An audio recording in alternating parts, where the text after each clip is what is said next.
Hello Tuesday dinner എന്ന് നോക്കാം. നമുക്ക് ഉണക്കമീൻ ഫ്രൈ ചെയ്യുക, അത് വെച്ചൊരു ചമ്മന്തി ഉണ്ടാക്കുന്നുണ്ട്. പിന്നെ കപ്പ പുഴുങ്ങിയത്, ഉണക്കമീൻ ചമ്മന്തിക്ക് വേണ്ടിയുള്ള സാധനങ്ങളാണ് ചെറിയുള്ളി, കരിയാപ്പില, പച്ചമുളക്, തേങ്ങ. അത് ഗ്രൈൻഡ് ചെയ്തെടുക്കണം.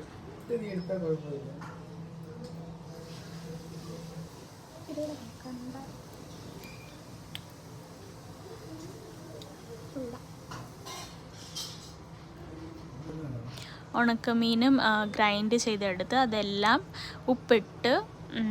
ഉപ്പും മഞ്ഞൾപ്പൊടി മുളക് പൊടി ഇട്ട് നന്നായിട്ട് മിക്സ് ചെയ്തെടുക്കണം.